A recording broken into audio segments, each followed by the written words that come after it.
Hey, Team Human Leaders. Excuse me. Woo. Woo. So, here's a video about, I wrote it down, I know where you're going with this. All right, so it's another one of those itises. So we make up our mind during a conversation, we're speaking to somebody else, and we make up our mind, or we're up in our own head, hey, I know where they're going with this.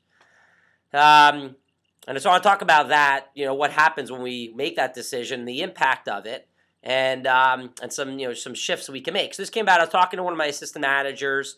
I love that he's willing to learn so much, but sometimes we definitely challenge each other, and that's fine. I mean, to me, that's healthy. Whenever you're mentoring somebody, as long as it's a respectful challenge, yeah, it can only create growth. So I have a positive spin I've applied to when people challenge each other, and that's okay. I think that's healthy in a relationship overall, because again, it will create growth. So I was talking to my AM, and I was going through, and I called with the intention of communicating to him how to manage people during snow. So it's snowing outside right now, and really, even if you're not, basically how to manage people when most people would, use it as an excuse, or when most people would have issues inspiring themselves. So how to actually motivate people. And I'll make another video about how to perceive something as an opportunity versus an obstacle, yet the event is the same. So I called him up with the intention of teaching him and reviewing with him. Hey, I said, hey, Ron, I want you to be, aware of what I'm covering with the other people on the team so that you can learn how to manage them. So I figure if I'm the only one that knows how to do this, how to inspire people during times when there could be challenges, perceived challenges, if I'm the only one that knows how to do that, then I won't be able to grow my organization. So I called him, and I was chatting with him, going with it. And it's interesting. I was almost like wanting him to get excited about what I was communicating, and he was like, hey, what's going on? Now, in that moment, I probably should have even realized, hey, something's off here. He's not really taking to this lesson. Normally, Ron loves learning. So I'm like, all right, something's weird going on here. But I was... So even if I'm going to coach myself a little bit here, I probably could have stopped in that moment, and instead of just constant promoting with excitement what I was learning and what I was saying to the reps, I could have stepped back and say, hey, what's up with you? What's going on? And check in with them. But I didn't do that, and I kept going. And so anyway, at the end of towards the end of the conversation, he goes, Joe, I know where you're going with this, And in his mind, he said, I know where you're going with this. He made up his mind that I was attempting to get him to work today.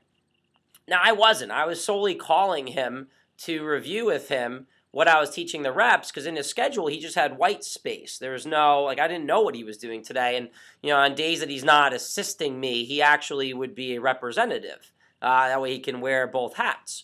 So, I called him, and so in that moment, I'm like, I got to let my feathers get a little ruffled. But I was like, this is a good, video to create on the impact of us deciding in advance, I know where somebody's going with this. Because in that moment, we're no longer present. We're no longer really listening to what the person's saying. And instead, we think they're manipulating the conversation quite often. In this particular case, that's what he was, viewing it as. Almost like I was manipulating. Like I was promoting all this excitement so that I can get him to do more appointments, but that wasn't the intention at all. So then I got a little feisty, and like a cat with the hair puffed out. Anyway, so I got a little feisty myself a little bit. So, so here's the point.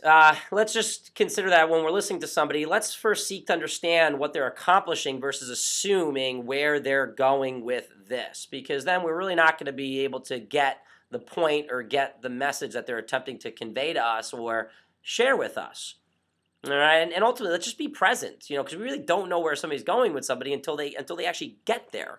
Because in the moment of us going up in our mind and trying to judge or interpret what they're doing, again, we're not really present to what they're saying. So I challenge you guys, I challenge me, let's pay attention to when we do that. When we're having a conversation with somebody, let's just make sure that we're truly listening one word at a time, not assuming. This goes back to Fight Club. Do we listen to somebody, or do we wait for our turn to speak? I love that line in Fight Club. It's really allowed for me to teach people effective communication, being present with somebody versus waiting for our turn to speak.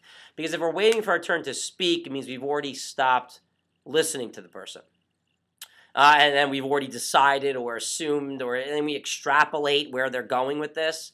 And then that person doesn't feel like they've been heard, which is probably why I got a little feisty with Ron, because I wasn't left with the experience that he was hearing me or listening to me. And I realize I've done that before in the past. I've been on his end of the table where I'll cut somebody off midway through their sentence because I'm trying to like speed up the conversation because I'm thinking, oh no, I got a whole bunch of other conversations to have, so let me speed this up. Now, what I say sometimes when I speed it up, it may really be what they were thinking, but because I'm cutting them off and finishing their sentences for them or finishing their thought for them, they're not left with the feeling or the experience of, hey, this person just heard me out. This person really, listened to everything I had to share with them.